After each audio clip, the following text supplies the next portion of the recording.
Olá, sejam todos bem-vindos a mais um programa do Propaganda Digital aqui na TV Cultura. Esse que é o programa que te ajuda a conquistar uma vaga na universidade. Então fique esperto, porque hoje nós teremos 2 aulas de língua portuguesa com a professora Jandaia e para encerrar, uma aula de física com o professor Dante. Então tenham todos uma ótima aula. Olá, futuros calouros, como vai? Eu espero que com essa aula, com a minha aula, eu possa contribuir muitíssimo com a aprovação de vocês, tá? Hoje a gente vai tratar de um assunto bem importante, principalmente para quem pretende tirar nota 1000, isso mesmo, nota 1000 na prova de linguagens, tá? Redação é crucial, gente, a gente precisa cuidar desse negócio aí, tá? Então, cola comigo, vem cá, e a gente vai entrar então em paralelismo. Já ouviu falar? Você já ouviu falar de paralelismo? Paralelismo, na verdade, ele é um grande contribuinte para a progressão textual. É importante dizer que sem um bom paralelismo, seja sintático, semântico, essa ideia das relações equilibradas entre as palavras faz com que o texto progrida, tenha a sua progressão e tenha, no caso, interpretações adequadas. O corretor gosta muito de um texto que tenha um bom paralelismo. Por isso eu vou te apresentar, então, a ideia do que seja propriamente paralelismo. Olha aí na tela. É uma sequência de expressões com uma estrutura paralela, ou seja, simétrica. Há paralelismo quando há um encadeamento harmonioso e lógico entre as diferentes partes da oração e do texto. É um recurso responsável por uma boa progressão textual. Isso quer dizer o quê? Bem, às vezes a gente produz alguns textos que a gente coloca assim, nossa, foi perfeito, agora eu vou tirar nota 1000. E quando o nosso professor, aquele que te acompanha todos os dias, aquele que está ali para te ajudar sempre, tá? Ele coloca observações, coloca lá novas estruturas, outros toques para que o teu texto melhore. Aí você diz, nossa, o que está faltando? Vai ver que é o paralelismo. Vai ver que você não está sabendo identificar onde está a falha para melhorar essa sequência lógica e equilibrada entre as palavras. Deve-se ressaltar, futuro calouro, o paralelismo é um meio para a progressão textual e muitas vezes define um bom enunciado. Hoje, a gente tenta enfatizar ao máximo a ideia da normatização da língua. É claro que você sabe, a variação linguística existe e muitas vezes levamos de casa esse arcabouço de linguagem. E isso influencia na produção do texto. Mas é importante também dizer que essa influência tem limite. E, no caso, aquele que elabora, aquele que produz o texto deve estar adequado à normatividade da língua.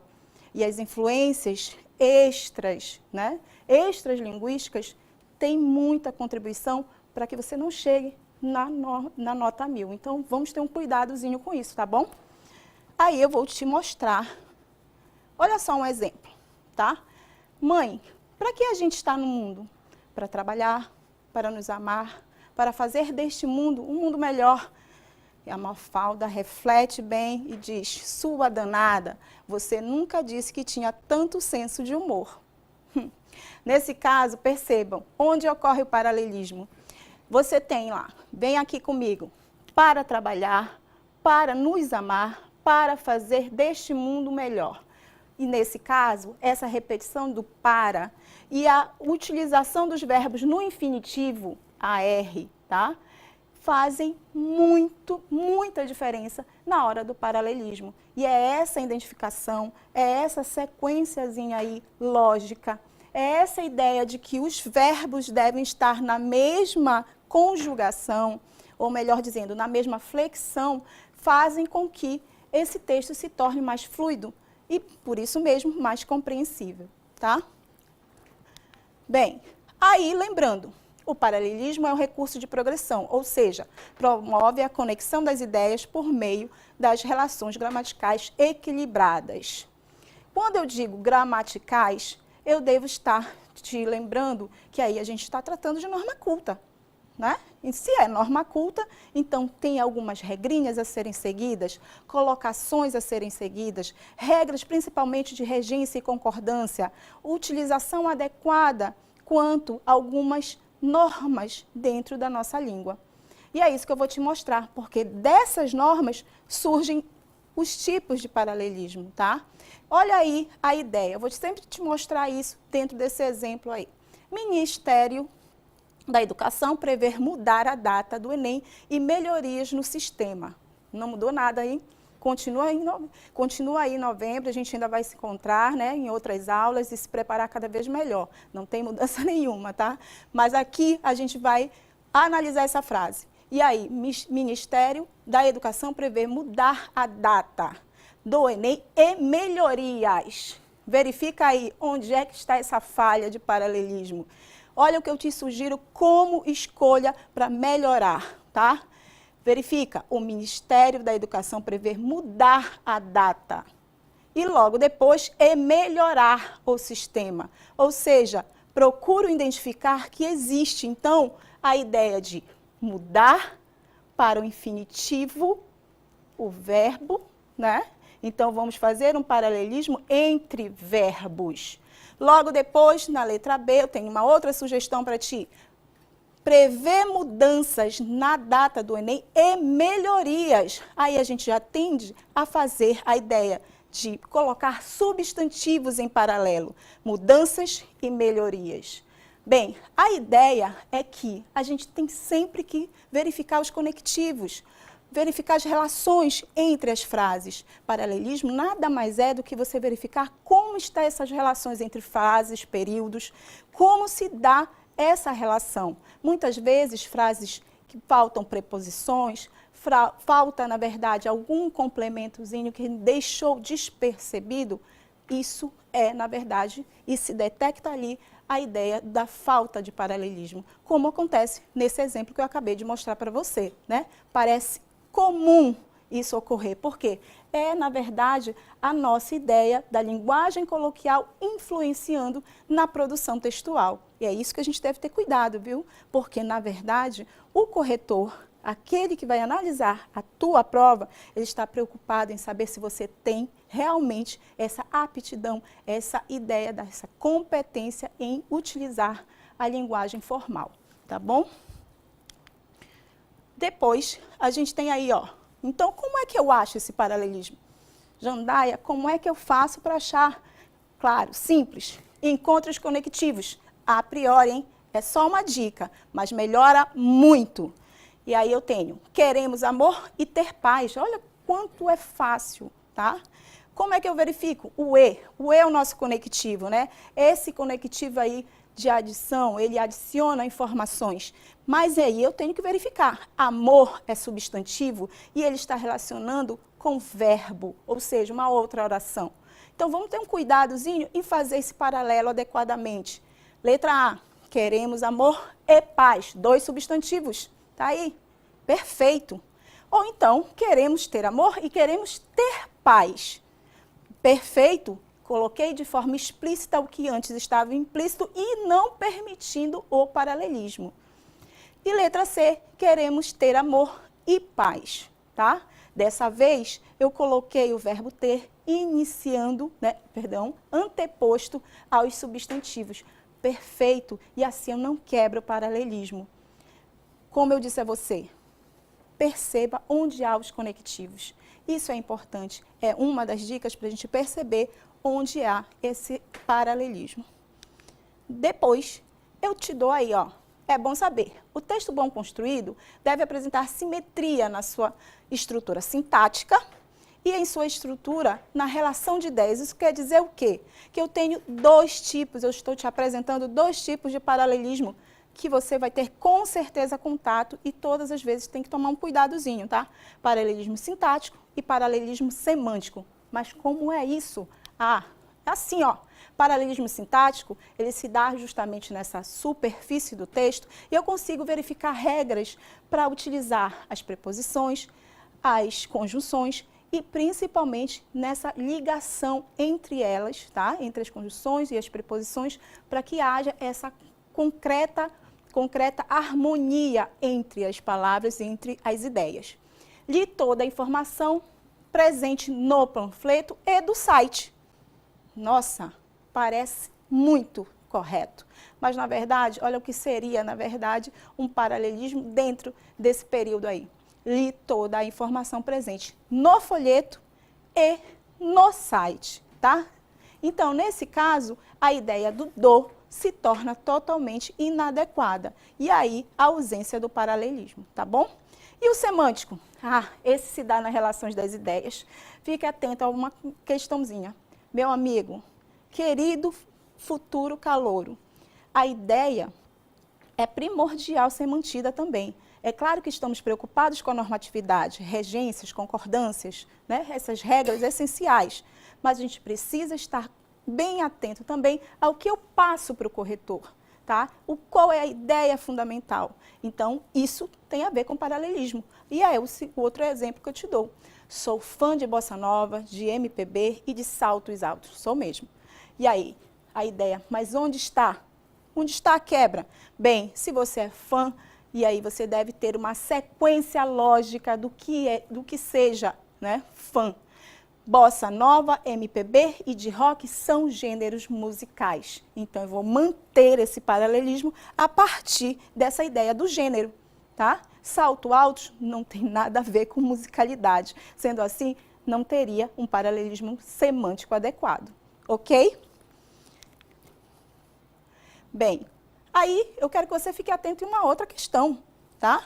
E aí, lembrando que a prova de linguagens, códigos e suas tecnologias tem a parte de literatura, né? E a gente precisa ficar atento na questão literária também. Existe paralelismo literário na literatura, ou seja, olha aí o exemplo que eu tenho para ti. Vi um gato na janela, um cachorro no banco, um pássaro no telhado e uma flor. Nossa, e aí eu começo a verificar. Eu vi na janela, vi o cachorro no banco, o pássaro no telhado e uma flor onde, né? Mas está lá a ideia do paralelismo. E a ideia do paralelismo literário, a gente deve ter um cuidadozinho bem aprimorado aí, tá? E atento.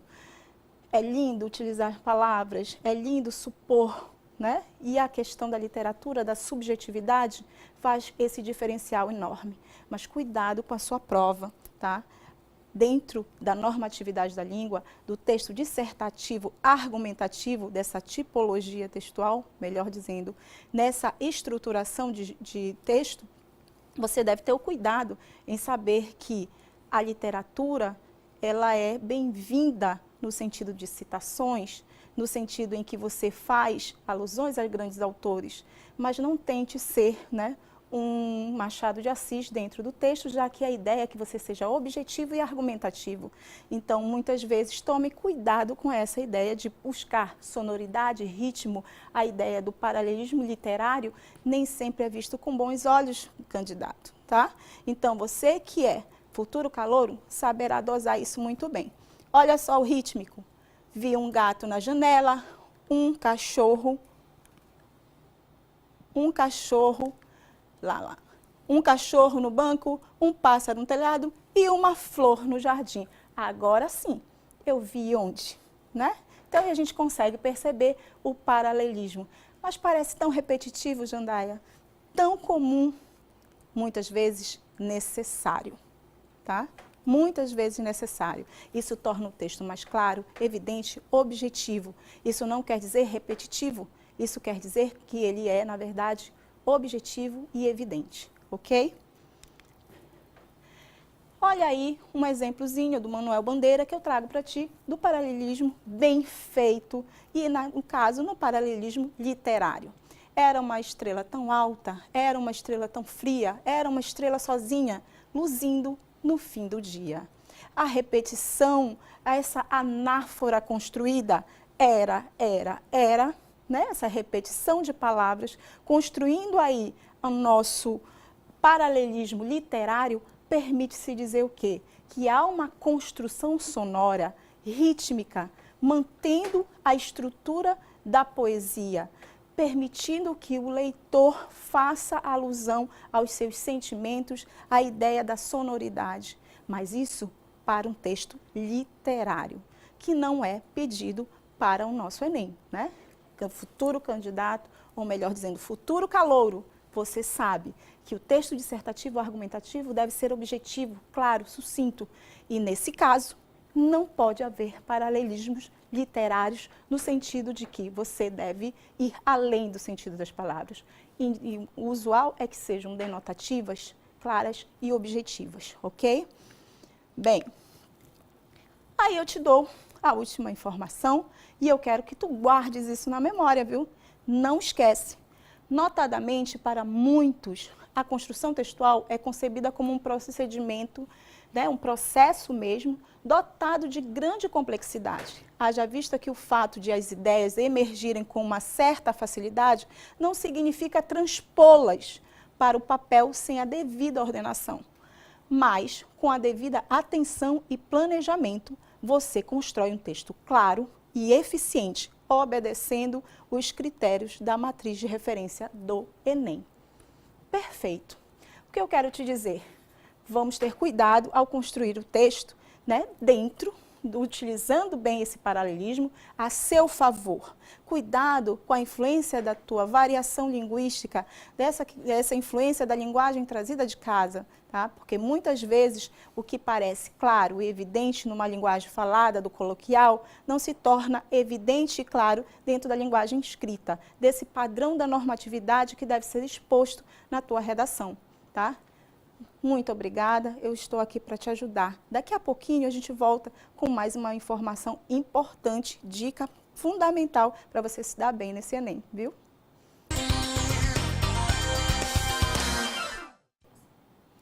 Estamos de volta. Vamos continuar essa lida, hein? Vamos ser calouros e garantir essa vaga na universidade.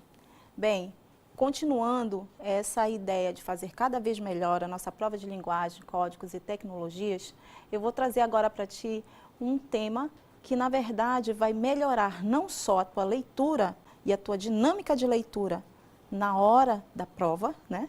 Mas também na sua produção com a redação. É o seguinte, calouro, vamos tentar melhorar a sua adequação vocabular. Ou seja, fazer com que você saiba escolher exatamente as palavras adequadas, fazer com que você interprete adequadamente cada estrutura utilizada no seu texto. Deve-se ressaltar, a adequação vocabular vem também da nossa leitura sobre tudo, né? Então, a nossa leitura sobre todas as coisas que você tem acesso. Tá? É importante ler bastante, é importante ter uma diversidade vocabular, fazer uma variação, preparar um glossário próprio, mesmo seu. Para isso te ajuda muito ter essa ideia de que existem vocabulários, existem palavras que vão ser utilizadas na tua redação comumente. Isso mesmo, existem palavras que muitas vezes vão ser repetidas de um tema independente do outro. Por quê? Porque isso vai parte do teu vocabulário. Isso vai fazer com que você tenha propriedade vocabular e os corretores verificarem com muito bons olhos, viu? Por quê? Porque isso vai fazer com que você tenha uma dinâmica linguística muito mais, né, eu diria, frutuosa, muito mais de influência, né, nesse corretor de querer te dar nota 1000, calouro. Claro que sim. Então, eu vou te trazer isso aí, ó. Dentre as falhas mais comuns encontradas em textos dissertativos, podemos citar o uso de coloquialismos, a ausência de organização das ideias, ambiguidade, impropriedade vocabular e conectivos impróprios. Eu estou te colocando aí nesse quadro quais são as principais falhas, ou seja, a gente só reconhece se o nosso texto está bom realmente quando eu consigo detectar onde está a minha falha. Então, eu preciso saber onde eu falho para que meu texto chegue a uma nota esperada, para que eu realmente seja calouro. Então, por isso eu vou tentar tratar contigo um pouquinho de cada coisa, tá? Para melhorar essa questão da adequação.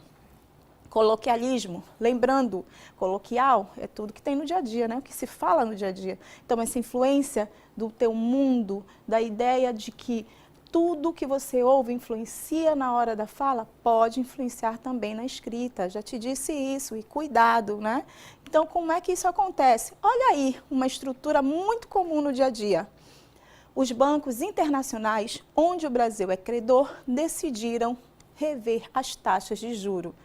Com certeza, calouro, com certeza. Você já ouviu ou leu alguma vez esse pronome relativo, onde, utilizado em lugar indevido.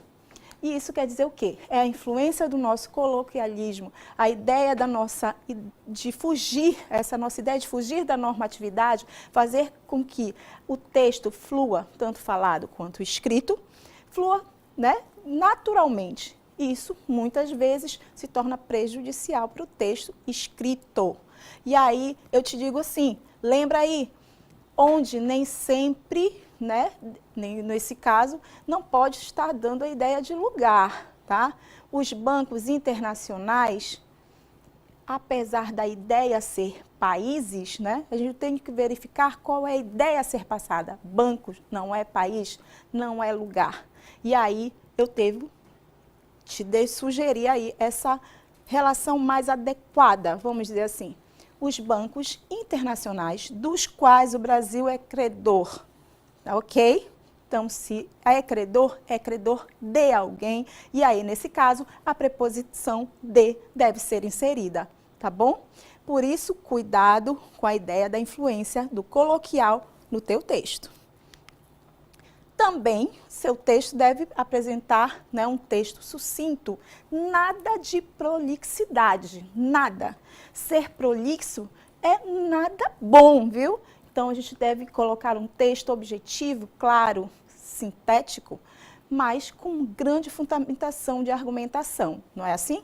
Sendo assim, cuidado com palavras extensivas ou frases extensivas, palavras que vocês desconheçam.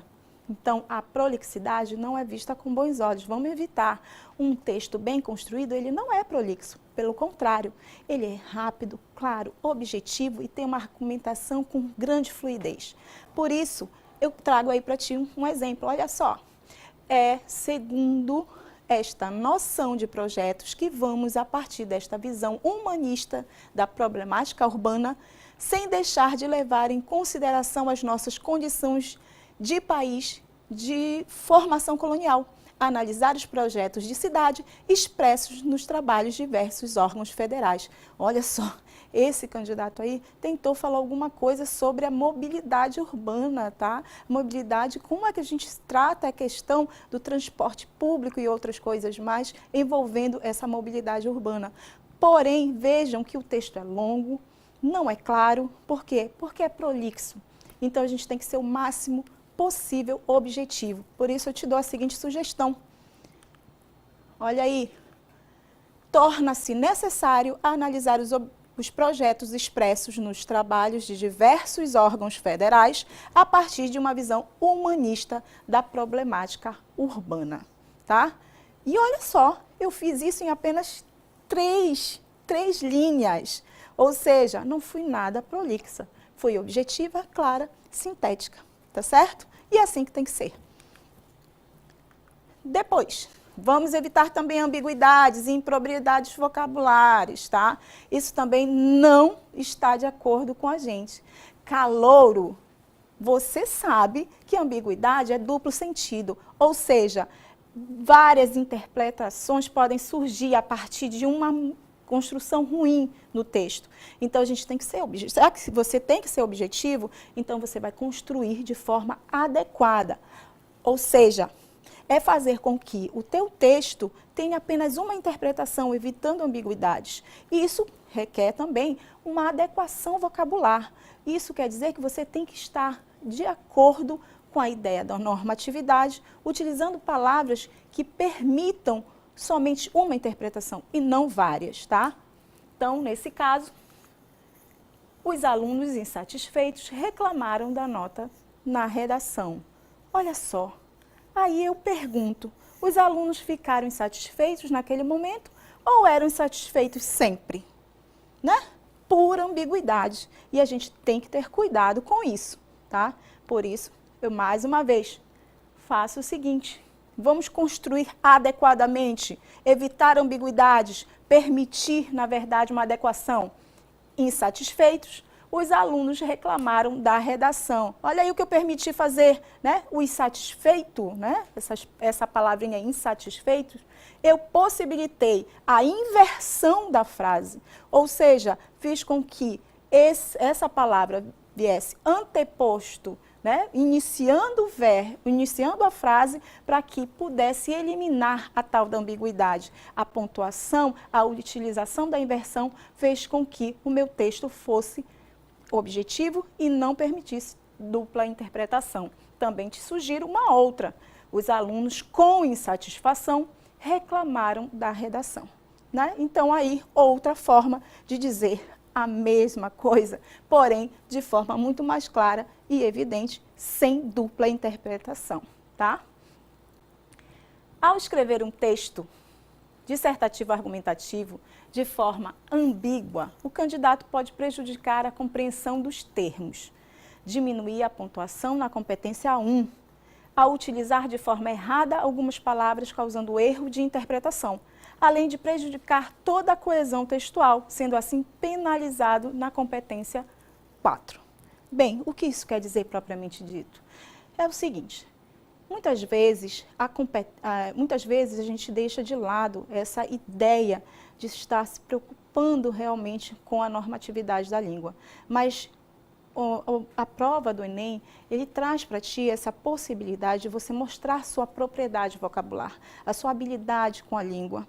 Isso quer dizer o quê? Existe uma competência única para isso, da norma culta. E dentro dessa normatividade, se percebe que eu devo ter um cuidado apurado, para quê? Para que eu não faça uma relação de ideias inadequada, que é trabalhado justamente na competência 4. Ou seja, a coesão textual, ela está inserida também, ela é afetada por uma ambiguidade, por uma impropriedade vocabular, por palavras que não deveriam ser colocadas naquele momento. Então, a gente deve ter um cuidadozinho nisso, tá? Calouro, você sabe que o seu texto, quando bem construído, não tem ambiguidades. Ele permite-se estar no melhor dos níveis dentro da normatividade da língua. Assim como, querido, para que você tenha um texto coeso, eu preciso ter um texto que escolha devidamente as relações, né? E não permitir ambiguidades. Então, eu devo ressaltar, construções ambíguas prejudicam a coesão do texto e, consequentemente, prejudicarão a coerência. Ou seja, é, na verdade, um efeito cascata, né? Cuidado com a normatividade, que permite um cuidado com a coesão, que permite logo depois um cuidado com a coerência. E é isso que faz uma redação nota 1000, ok? Bem, então, outro ponto, cuidado com a imprecisão vocabular. Fuja disso, tá? O que isso quer dizer? Bem, existem palavras que utilizamos e a gente acredita piamente que realmente aquela palavra está adequada e não está. Ou, pelo menos, existe a possibilidade de não escrever da forma adequada, tá? Aí eu te trouxe esse exemplo. Conviver com a descrição estimulou os surdos a lutarem por seus direitos. Sim, e aí? Onde é que está a imprecisão? Na discriminação, claro. Não confundir discriminação com discriminação. É essa a ideia, tá? Agora, a Fundação Getúlio Vargas, que está, na verdade, com essa responsabilidade de fazer a preparação dos corretores, eles colocam lá muito claramente, na utilização da competência 1, tenha cuidado com a imprecisão vocabular. Imprecisão vocabular, gente, não tem nada a ver com escrever errado, tá? Errado entre aspas, que a gente sabe disso. Aqui eu estou falando de norma culta, ou seja, de palavras bem utilizadas, corretamente escritas, de acordo, né, com a gramática normativa. É dizer o seguinte, a imprecisão vocabular é quando você faz algumas confusões, retificar, ratificar, descrever, descrever, sabe? Essas palavras que a gente chama de parônimas.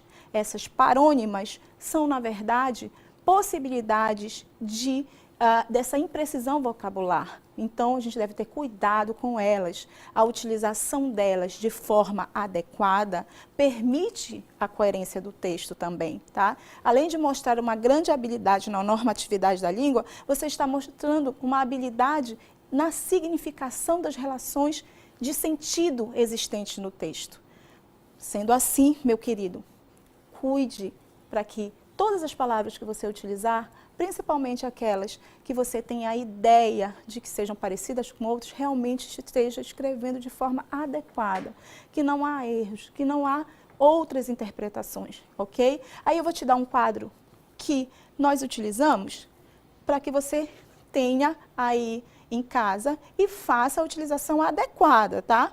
Acerca de, olha aí, juntinho, né? Então, a gente não fazer a ideia de trocas de ideias, né? de escrever uma coisa e, na verdade, ser outra. Afim junto e afim separado, tá? Então, vamos verificar que essas palavras, elas têm sentidos diferenciados, né? Essa finalidade e a afinidade são diferentes, né? No caso do afim e o afim junto e afim separado. À medida que e na medida que, né? À medida que o movimento se dá, né? À medida que eu vou estudando, né? Vou progredindo no meu alcance à universidade, então eu já sei que esse à medida que não tem nada a ver com na medida que. Ao encontro de encontro a, descriminalizar, discriminar, olha aí, cuidado com isso, porventura junto e porventura separado, retificar e ratificar, que é muito utilizado e fiquem muito atento a isso, hein? A gente olha com cuidado na hora da correção. Se não junto e se não separado, o sob e o sobre. Eu te coloco uma tarefa, tá? Vem comigo. Te coloco uma tarefinha. Faz lá uma relação de parônimas, tá? De homônimas, relações que aparentemente...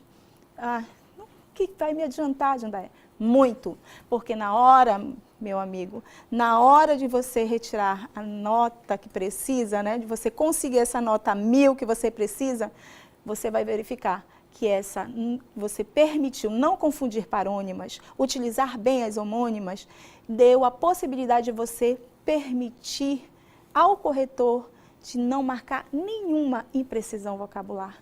Isso é muito importante, porque fez com que o seu texto fluísse, fez com que o seu texto fosse dinâmico e, nesse caso, alcançou a nota máxima. Eu, mais uma vez, agradeço a tua atenção e pode contar conosco, viu? Propaz Enem está aqui para te ajudar. Futuro calouro. Com certeza, a vitória será nossa.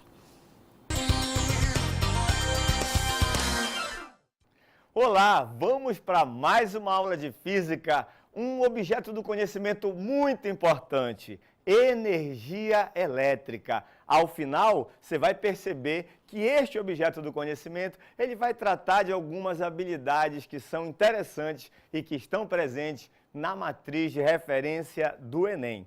Por falar em energia elétrica, eu vou começar essa aula te mostrando duas formas de obtenção de energia elétrica.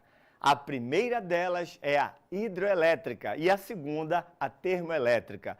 A gente precisa entender essas etapas de transformação de energia que ocorrem tanto numa usina hidrelétrica como também numa usina termoelétrica. Olha só, futuro calouro, que eu tenho para te mostrar aqui na tela. Esse aqui é o Propaz Enem.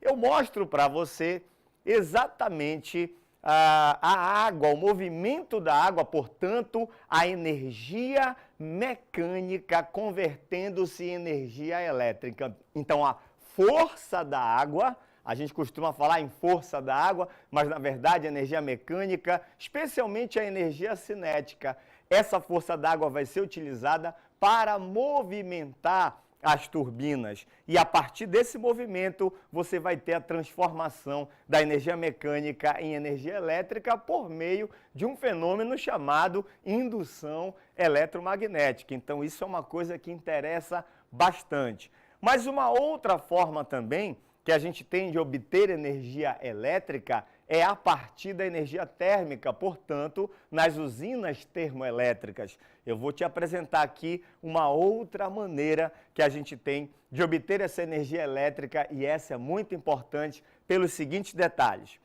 No caso da termoelétrica, você vai ter uma fonte de calor que vai aquecer a água.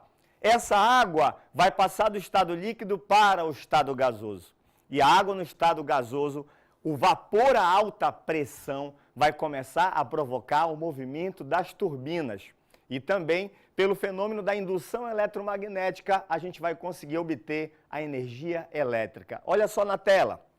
Então, esse é um esquema simplificado de uma usina termoelétrica. Nós temos um lago. Vamos ver se a gente consegue observar o caminho que a água vai seguir, até você ter a geração de eletricidade. Então, primeiramente, a água começa a subir nesta tubulação fictícia. A água, então, sobe. A água está sendo puxada por esta bomba. Então, a água puxada pela bomba, a água vindo do lago, e ela vai acabar entrando na caldeira. A água, ao entrar na caldeira, vai ser aquecida. Quando a água for aquecida, você já tem energia térmica aí. Ela vai passar do estado líquido para o estado gasoso. E olha só, o vapor de água subindo na tubulação, a gente repete para você, e esse vapor de água a alta pressão começa a produzir o movimento da turbina. E a partir do fenômeno da indução eletromagnética, o gerador faz essa transformação. Ele consegue converter a energia do movimento, ele consegue converter energia mecânica em energia elétrica. Então, para iniciar, eu coloquei para você duas formas de você obter energia elétrica. A primeira, pela força da água. A segunda, também pela força da água. Mas acontece que a energia primitiva foi a energia térmica. Só que eu quero falar também para você sobre como é que a gente pode perceber, determinar, calcular esse consumo de energia elétrica de um eletrodoméstico, por exemplo, em sua casa. Nós temos 3 fatores que vão influenciar no consumo de energia elétrica, na quantidade de energia elétrica que o eletrodoméstico ele vai consumir. A potência desse aparelho é importante, o tempo que esse aparelho vai ser utilizado e também, obviamente, a quantidade de aparelhos. Então, te apresento aqui no próximo slide a energia elétrica. A energia elétrica, ela vai ser transformada em várias outras modalidades de energia. Você pode ter a transformação de energia elétrica em energia térmica. Qual é o eletrodoméstico que faz isso? É o ferro elétrico. Você pode ter energia elétrica se transformando em energia mecânica. Quem é que faz isso? Quem vai fazer isso? O liquidificador, o ventilador e por aí vai. Você pode ter energia elétrica se transformando em energia sonora. Quem faz isso? É um aparelho de som. E você pode ter a energia elétrica se transformando em energia luminosa. E quem faz isso são as lâmpadas. Então eu mostrei para você que a energia elétrica que chega em nossa residência pode se converter em outras modalidades de energia. E um eletrodoméstico, quanto mais rapidamente ele fizer essa transformação de energia elétrica em uma outra modalidade de energia, maior vai ser a sua potência. Então, observa que essa conversão de energia, a rapidez com a qual a energia elétrica se transforma em uma outra modalidade, e isso vai gerar a potência elétrica do aparelho. A definição de potência elétrica é esta que eu vou mostrar para você aqui na tela. A potência elétrica, ela é definida como a razão entre a energia elétrica transformada pelo intervalo de tempo gasto. E aí você percebe pela equação que quanto menor o tempo para essa energia elétrica se transformar, maior vai ser a potência do aparelho. Então veja, enquanto menor tempo, menos tempo a transformação de energia ocorrer elétrica em uma outra modalidade qualquer, maior vai ser a potência do aparelho. Olha só o que eu coloco para você aqui. aquilo que a gente acabou de mostrar, que o consumo de energia elétrica depende de 3 fatores. Olha só na tela, a energia elétrica consumida por um aparelho depende da potência dele, depende do tempo de uso e depende da quantidade de aparelhos. Então vamos conversar um pouquinho aqui, futuro calouro. Tem aparelhos que eles são vilões no consumo de energia elétrica. Por quê? Porque tem alta potência. É o caso do chuveiro elétrico, é o caso do ar-condicionado. Então são aparelhos que eles realmente vão consumir muita energia elétrica. Mas não são os únicos vilões, não. Às vezes você tem um aparelho que ele tem uma potência não tão alta, mas que ele é utilizado por muito tempo. Exemplo, a geladeira, que no fundo não fica ligada 24 horas por dia. Mas a geladeira, com o relé que liga e desliga o sistema, ela acaba ficando ligada durante 10 horas, mais ou menos, 12 horas por dia. O televisor, a mesma coisa. O ventilador numa cidade quente como Belém, no nosso estado, que é quente. Então, são eletrodomésticos que não têm alta potência, mas que você acaba ligando por muito tempo durante um único dia. Então pode se tornar um vilão se você não controlar isso. E as lâmpadas? Mesmo as lâmpadas fluorescentes, que tem potência de 15 watts, que pode chegar a potência de 20 watts, portanto, potências baixas. Mas se a residência tem uma quantidade muito grande de lâmpadas, se você tem uma sala com 3, 4, 5 lâmpadas, certamente esse consumo ele vai ser elevado agora pela quantidade de eletrodomésticos, não mais pela potência, não mais pelo tempo de uso. Então esses 3 fatores eles são muito importantes. E eu quero mostrar para você aqui a nossa equação que vai nos permitir calcular o consumo de energia elétrica de um aparelho. Você vai pegar a potência dele e multiplicar pelo tempo. Dantas, de onde veio essa expressão? Da definição de potência elétrica que eu acabei de mostrar para você. Você faz uma pequena manipulação matemática, deixa a energia elétrica isolada e aí a energia vai ser potência vezes tempo. Agora, que coisa interessante que eu vou te mostrar agora. Fique atento, porque nós temos 2 situações importantes que essa fórmula pode ser utilizada. Olha só. A energia elétrica é calculada fazendo o produto da potência do eletrodoméstico pelo tempo. Posso inserir nesta potência um valor em watt. Isso é sistema internacional. E posso inserir o tempo em segundos. Se assim fizer, colocar a potência em watt e o tempo em segundo, você vai ter energia no sistema internacional. Sim, a energia vai dar em joule. Essa é uma das possibilidades. Agora, olha só, olha para mim aqui, futuro calouro. Essa unidade de energia, joule, não é a unidade usual para você medir a quantidade de energia elétrica consumida por um eletrodoméstico. A unidade usual é o quilowatt-hora. Todo mundo já ouviu falar do quilowatt-hora. É assim que as companhias nos vendem energia. Eles não nos vendem em joule, eles nos vendem em quilowatt-hora. Então, olha só na tela o que eu tenho para te mostrar. Se agora a gente colocar a potência em kilowatt e inserirmos no tempo, o tempo de uso do aparelho em hora, quando você agrupar, você vai agrupar agora essas 2 unidades, potência em kilowatt e o tempo em hora, agrupando, você tem o quilowatt-hora. Não diga não kilowatt por hora. O por hora significa uma divisão, e aqui é um produto, é quilowatt-hora. E é dessa maneira que a gente precisa trabalhar, na maioria das vezes, a gente precisa trabalhar o cálculo da energia elétrica consumida em quilowatt-hora. Vou colocar para você uma situação hipotética para a gente comparar essas 2 unidades, o joule e o quilowatt-hora. Presta atenção, presta muita atenção, porque a gente vai fazer um cálculo da energia consumida por um eletrodoméstico. Olha só, na tela, qual a energia elétrica consumida por um eletrodoméstico de 1000 watts ligado por 1 hora? Você percebe aí, eu quero energia elétrica consumida por um eletrodoméstico de potência 1000 watts e ele vai ser ligado por 1 hora. Nós temos duas maneiras para resolver isso aí. Vamos primeiro trabalhar o sistema internacional, onde essa energia vai dar em joule. E a seguir, nós vamos trabalhar na unidade usual, que é o quilowatt-hora. Vamos ver na tela. Então, energia, potência vezes tempo.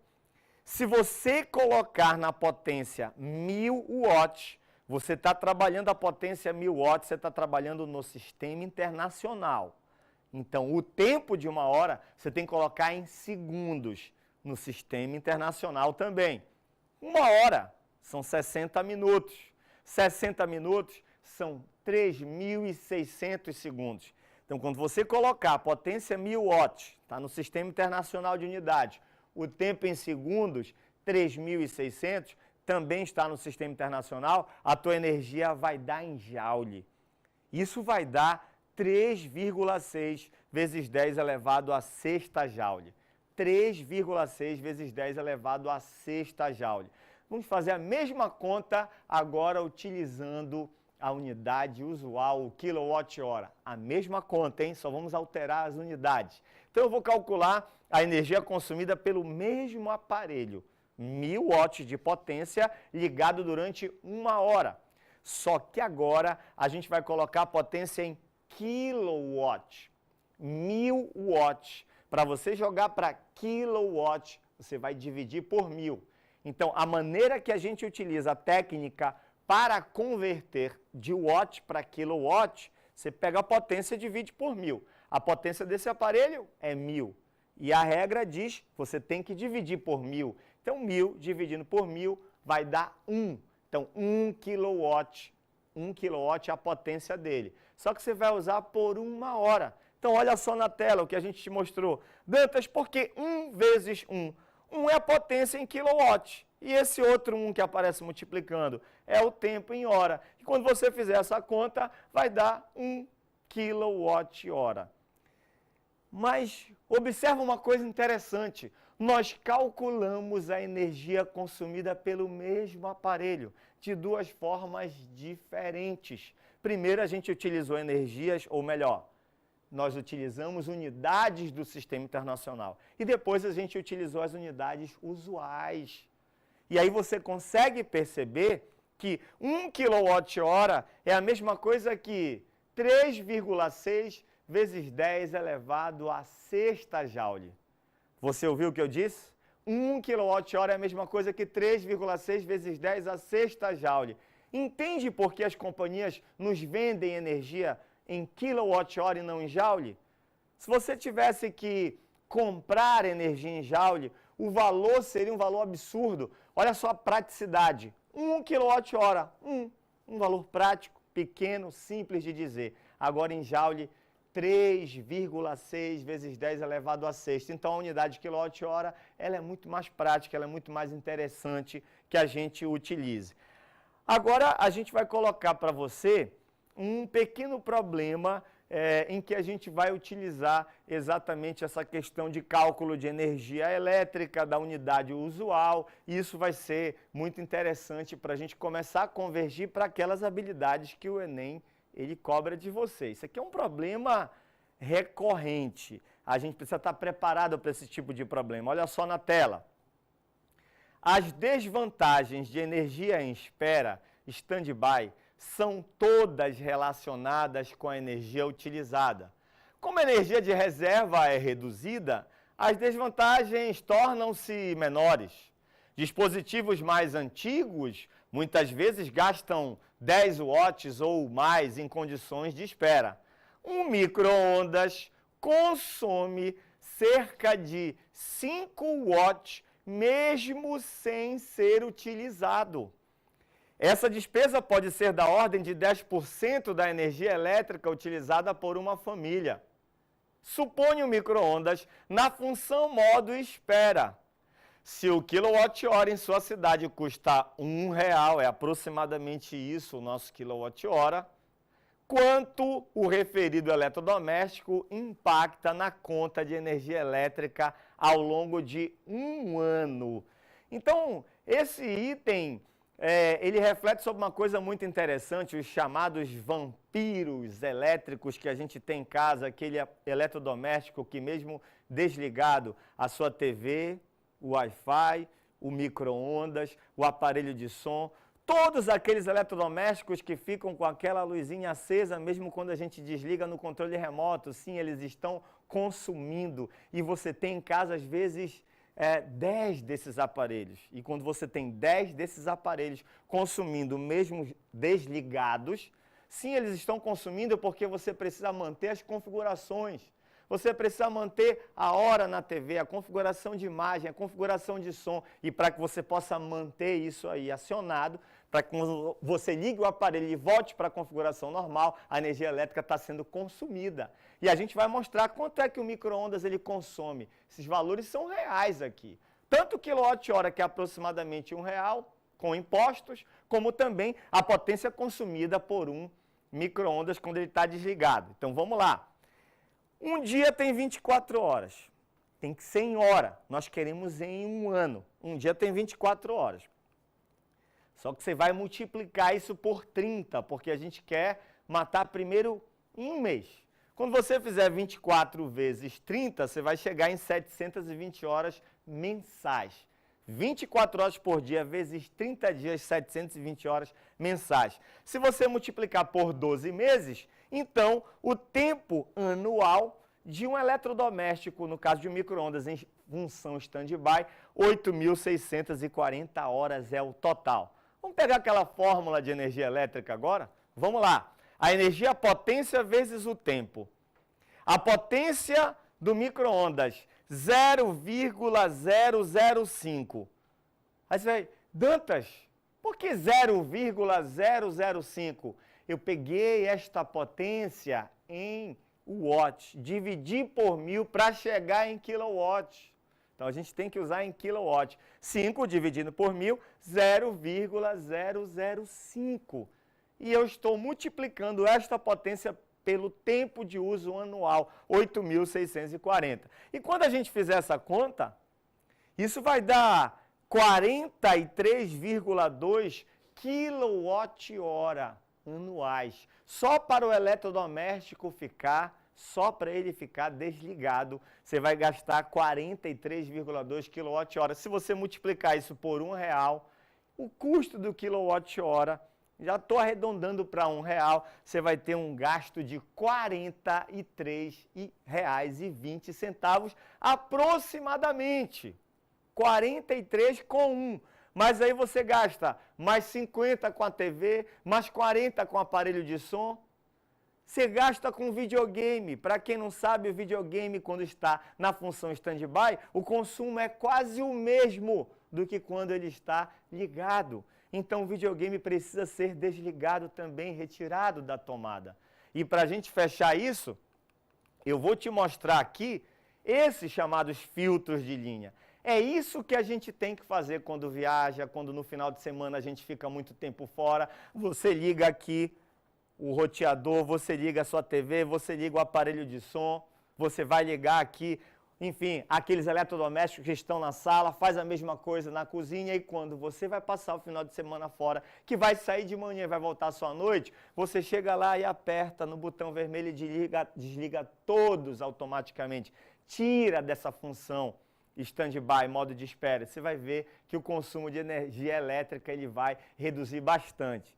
Aí você diz, Dantas, você faz isso? Claro que eu faço o tempo inteiro. Então, quando a gente vai dormir em casa, eu, minha esposa e os filhos, desliga isso 11 da noite, o professor trabalha muito, escreve muito, elabora material, 11 da noite desliga para ligar novamente no outro dia. Então, essa foi a nossa aula sobre energia elétrica. Esse é o ProPaz Enem. Até a próxima. Valeu!